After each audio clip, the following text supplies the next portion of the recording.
Yesterday, when you read, you saw how hard it was, the struggle that Avon had going to school, and some of the things she's facing. I can't imagine going through that. We all have our struggles. This book really makes me think about things and how I react to things. I don't know about you, but it really opens up my eyes and gives me a good perspective. So with that, let's continue our reading today.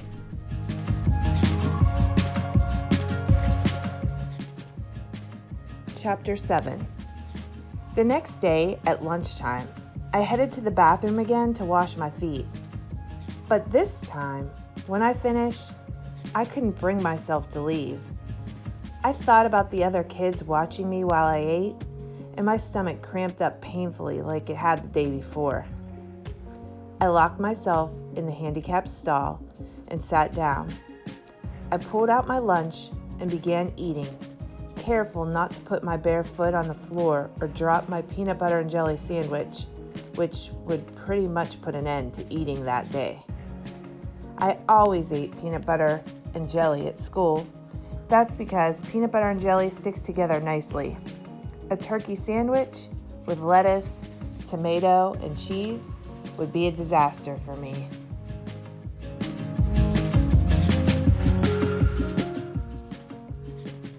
I'd seen people who couldn't even eat turkey sandwiches with their hands without stuff falling out all over the place. I imagine trying to eat a sandwich like that in the bathroom, everything ending up on the gross floor except a single slice of mayonnaise-y bread. I still managed to hold in my toes. I giggled at that thought. As I munched on a carrot, I heard a couple of girls enter the bathroom. They were talking about some cute boy who had looked at one of them. I rolled my eyes and continued crunching on my carrot, hopeful it wasn't as loud to them as it was to me. A ton of boys had looked at me. Heck, boys were looking at me all the time, but I didn't think this was how the boy had looked at the girl. When the bathroom was finally quiet and the girls had obviously left, I packed up my stuff and headed to class.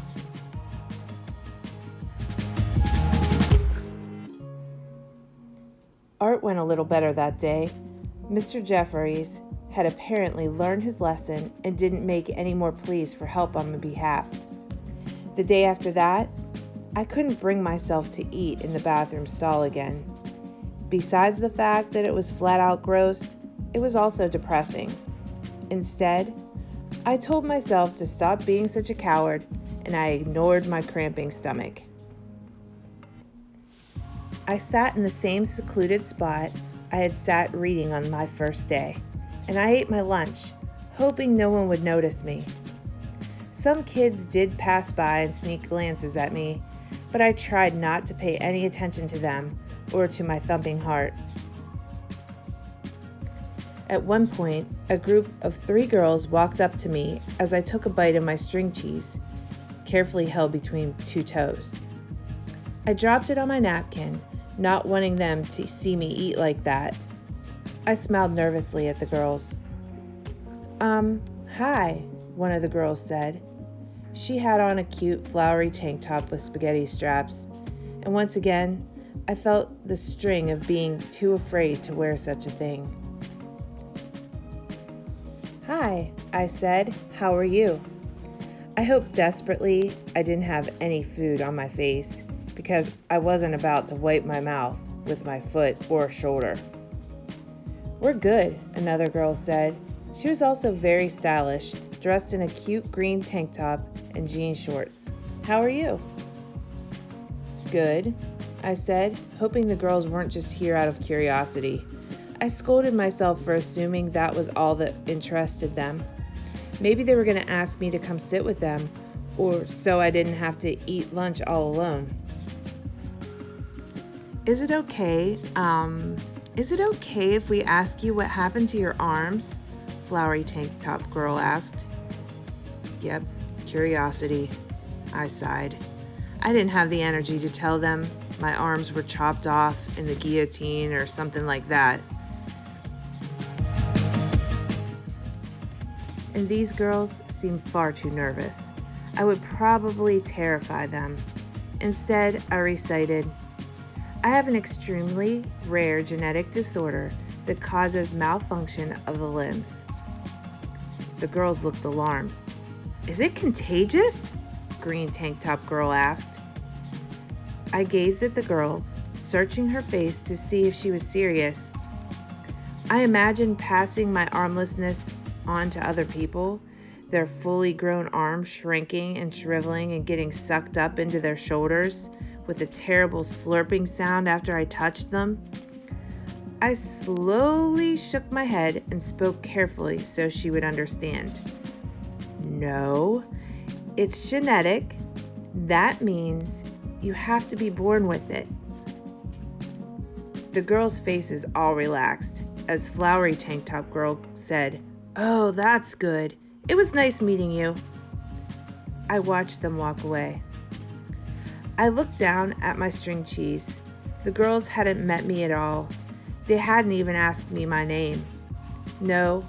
What they had met were my missing arms. It was all they had seen and all that had interested them.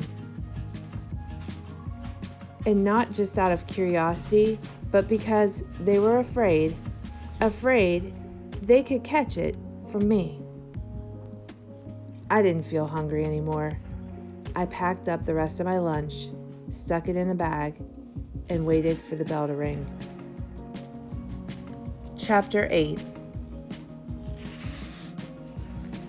Behind Stagecoach Pass, at the center of the dirt trail where Billy and Fred lug around an endless stream of screaming children, stands a mountain. It's a tiny mountain. Well, maybe mountain is too generous a word for it. It's more of a hill, a mighty hill that desperately wants to be a mountain, but a hill nonetheless. I like to walk down Main Street in the early evening as the air starts to cool and the sky turns colors I've never seen before. I stop for a quick visit with Spaghetti, the poor mutant llama. Spaghetti, who understands how it feels to be ostracized by the other kids. If no one is in the soda shop, Henry might be sitting outside on the porch in one of the old rocking chairs. He always waves at me and says, "Good evening, little Avon." I pretend to be captivated by something way off in the distance as I pass by Bob at the gold mine, careful not to make eye contact with him. Though a trail winds around the hill, no trail goes up the hill, so I navigate around cactuses that look like ping pong paddles and giant troll doll hair to get to the top, watching the ground for scorpions and rattlesnakes.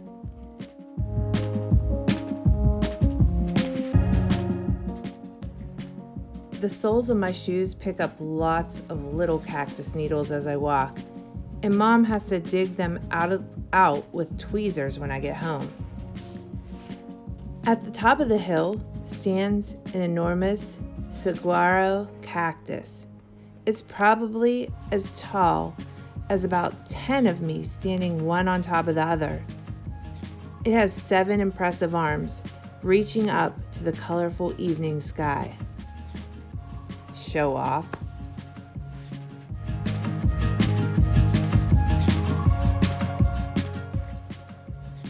Dad says the saguaro is likely over 200 years old. He had to Google saguaros to find that out. I like to sit on the hard desert dirt and think of all the things that have happened in this saguaro's life. It stood here when Stagecoach Pass was built 60 years ago, and when Arizona became a state over 100 years ago. It stood here as the Civil War raged on the other side of the country, when women were finally granted the right to vote, and when Martin Luther King Jr. gave his "I Have a Dream" speech.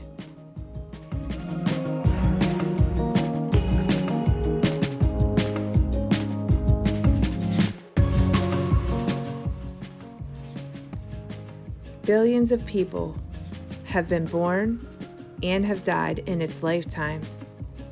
And, of course, it stood here on the day I was born and will likely be standing on the day I die. I am an entirely insignificant event in the life of a cactus. I try to remember that as the sky darkens and the lights of Scottsdale and Phoenix brighten the earth, millions of lights for millions of people. And then there's just me, sitting in the dirt on a mighty hill, being circled by a poor old donkey and a tired camel. So, after all, did it really matter that the kids at school didn't talk to me? That they probably wished I wasn't there, making them feel uncomfortable? That they were afraid of me? It shouldn't have. I didn't want it to, but it did. Okay, let's talk about some of the things we read today together. First of all, how does Avon's struggle at lunchtime make you feel? And if you were a classmate of hers, what would you do? When the group of girls comes up to Avon at lunchtime and asks her those questions about her arms, what does that tell you about that girl's internal character? What do you think they were thinking? Let's talk about Chapter 8. When Avon finds that saguaro cactus, why does she call the cactus a show-off? Another question for you. What does it mean to be insignificant? That's really important. What does it mean to be insignificant? Think about it. Should anyone ever feel insignificant? So, for today, I want you to read the next chapter, Chapter 9, and I want you to think about, why is Avon still avoiding the cafeteria? And also, she's going to meet someone named Connor. I want you to pay attention to what he's like and be ready to discuss that and her interactions with him. I'm also going to put a discussion board up again.